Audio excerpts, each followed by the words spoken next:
नमस्कार, बहुत स्वागत है आप सभी लोग का हमारे समृद्धि आईएएस के यूट्यूब चैनल पर। और आज जो हमारा प्रश्न है वो आपके आईआर से है। और आईआर में चूंकि पीछे हमने क्षेत्रीय संगठनों को देखा है, बिम्स्टेक की चर्चा हो गई है, सार्क की चर्चा हो गई है, हमारी विदेश नीति की जो प्रमुख स्तंभ है उनके बारे में मैंने चर्चा कर ली है।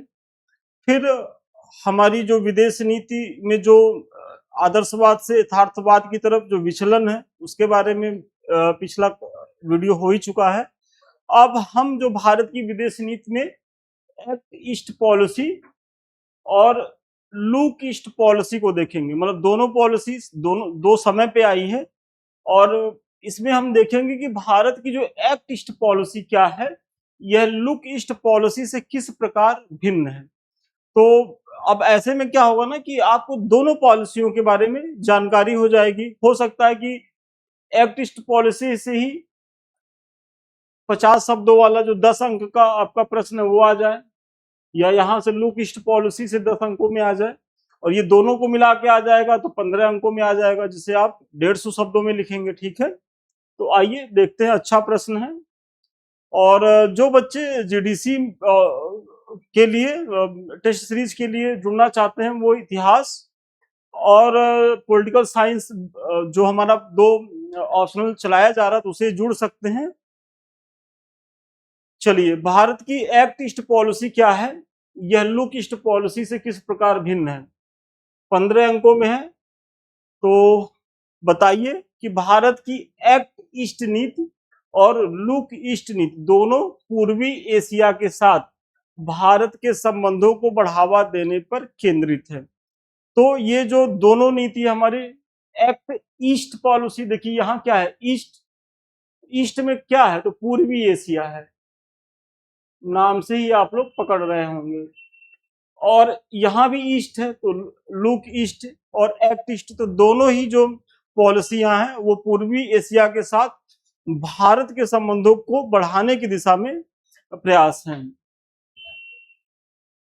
लुक ईस्ट नीति का प्रारंभ 1992 में हुआ था। मतलब ये जो पॉलिसी आई थी ये कब आई थी तो 1992 में। इस समय किसकी सरकार होगी, कांग्रेस की सरकार थी।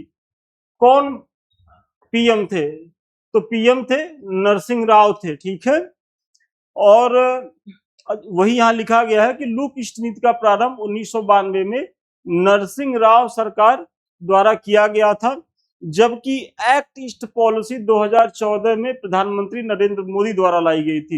मतलब लुक ईस्ट पॉलिसी 92 में, एक्ट ईस्ट पॉलिसी कब लाई गई थी तो 2014 में। मतलब जैसे ही प्रधानमंत्री बने तो इन्होंने बहुत सारे प्रयास किए थे, तो उसमें एक प्रयास ये भी था कि अब हम लुक ईस्ट की जगह एक्ट ईस्ट पॉलिसी लाएंगे। मतलब उस समय जब ये आया था तो बहुत से जो राजनीतिक विश्लेषक हैं, विद्वान हैं, उनका मानना था कि अब भारत जो है और आक्रामक तरीके से अपनी चीजों को विस्तारित करेगा पूर्वी एशिया में। तो वही है पीएम मोदी जी के द्वारा। ठीक है, तो अब आप लोग जान गए कि लुक ईस्ट और एक्ट ईस्ट पॉलिसी क्या है, इसका उद्देश्य क्या है, कब लाया गया, किसके द्वारा लाया गया। तो जब इतनी चीजें आप जान गए तो अब एक एक करके देख लेते हैं कि एक्ट ईस्ट पॉलिसी के प्रमुख बिंदु क्या हैं। तो सबसे पहले हम देखेंगे कि जो एक्ट ईस्ट नीति हमारी है जो 2014 में लाई गई थी, तो उसके प्रमुख बिंदु क्या है। तो नवंबर 2014 में घोषित act east policy look east policy का ही क्या है तो ये उन्नत रूप है। मतलब जो हमने 1992 में नरसिंह राव सरकार में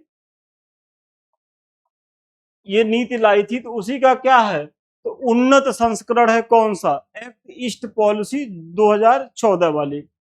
यह विभिन्न स्तरों पर विशाल एशिया प्रांत क्षेत्र के साथ आर्थिक, रणनीतिक और सांस्कृतिक संबंधों को क्या है तो बढ़ावा देने हेतु तो एक राजनयिक पहल है। तो इसके तहत हम क्या कर रहे हैं कि जो विशाल एशिया प्लस प्रशांत, मतलब एशिया तो हम जोड़ ही रहे हैं और साथ ही साथ प्रशांत के साथ भी हम आर्थिक, रणनीतिक और सांस्कृतिक संबंधों को बढ़ावा देने के लिए हम प्रयास करते हैं इसके माध्यम से। इस पहल के तहत द्विपक्षीय, क्षेत्रीय और बहुपक्षीय स्तरों पर कनेक्टिविटी मतलब द्विपक्षीय कि एक देश का दूसरे देश के साथ, और बहुपक्षीय जिसमें बहुत से देश शामिल हो। तो हम ये प्रयास एक द्विपक्षीय भी कर रहे हैं, बहुपक्षीय भी कर रहे हैं। किसके लिए कर रहे हैं? तो कनेक्टिविटी बढ़ाने के लिए कर रहे हैं, व्यापार बढ़ाने के लिए कर रहे हैं, सांस्कृतिक प्रसार के लिए कर रहे हैं, रक्षा और लोगों से, लोगों के बीच संपर्क बढ़ाने में प्रयास कर रहे हैं, और दक्षिण पूर्व एशियाई देशों के साथ गहन और निरंतर संपर्क को बढ़ावा दिया जा रहा है।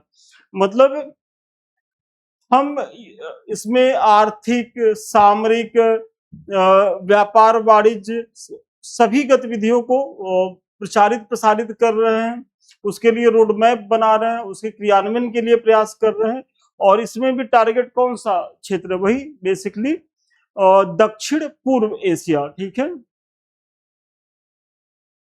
आसियान के साथ अगर दक्षिण एशिया की बात हो, दक्षिण पूर्व एशिया की बात हो, और उसमें आसियान ना हो, तो फिर तो ये चीजें बेमानी हो गई। तो आसियान के साथ राजनीतिक और आर्थिक संबंधों को सुदृढ़ बनाना लुक ईस्ट पॉलिसी का उद्देश्य था। मतलब जो आसियान देश हैं उसके तहत जो हमारी लुक ईस्ट पॉलिसी थी, जो 1992 में लाई गई थी, तो उसमें हम आसियान देशों के साथ क्या है कि अपने आर्थिक हितों को सुदृढ़ बनाने के लिए हम प्रयासरत थे। जबकि जो हमारी एक्ट ईस्ट पॉलिसी है उसकी वो रणनीतिक और सामाजिक सांस्कृतिक संबंधों की दिशा में भी प्रयास कर रही है। मतलब लुक ईस्ट और एक्ट ईस्ट पॉलिसी में अंतर क्या है कि लुक ईस्ट पॉलिसी के तहत केवल हम आर्थिक क्षेत्र को जो है वो टारगेट करते थे। मतलब हमारा फोकस व्यापार वाणिज्य पे था, ट्रेड बढ़ाने पे था, ताकि इससे पारस्परिक लाभ वाली स्थिति बने कि भाई आसियान के देश भी हमसे लाभान्वित हो, मतलब दक्षिण पूर्व के देश, एशिया के देश, और फिर भारत भी उससे लाभान्वित हो। लेकिन एक्ट ईस्ट पॉलिसी उससे उन्नत कैसे है?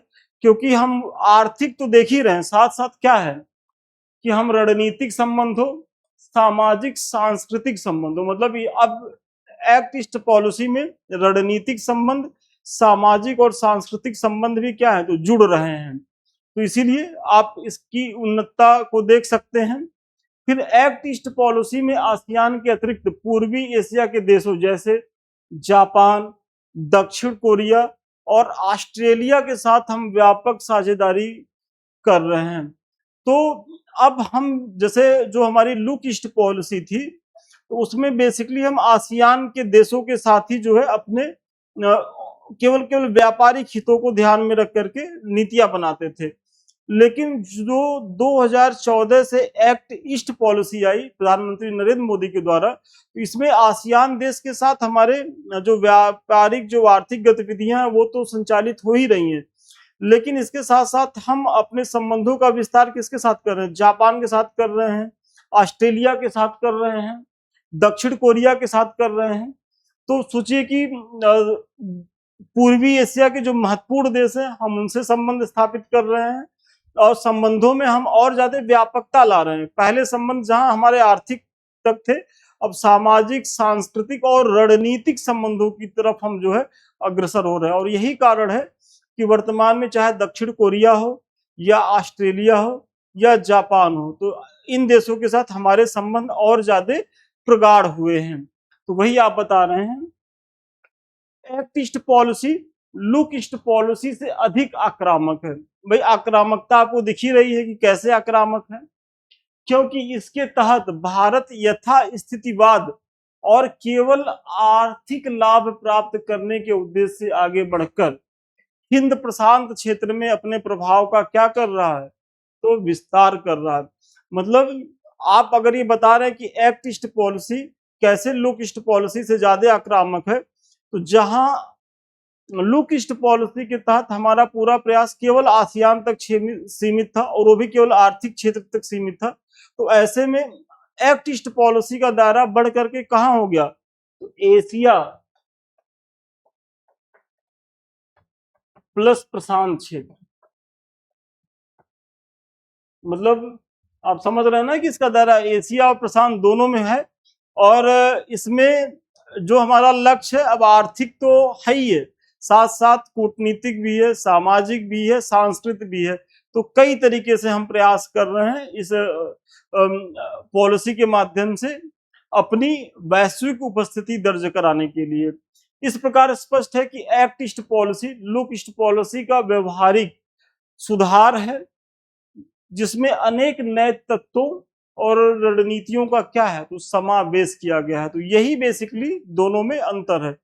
चूंकि 15 अंक का प्रश्न है, 150 शब्दों में ही लिखना है, तो ऐसे में बहुत लिबर्टी नहीं है कि आप बहुत ज्यादा चीजें लिखें, और इतनी चीजें लिख करके आइए, विश्वास मानिए कि 15 है तो 9 नंबर तक तो आप बड़े आराम से पा जाएंगे।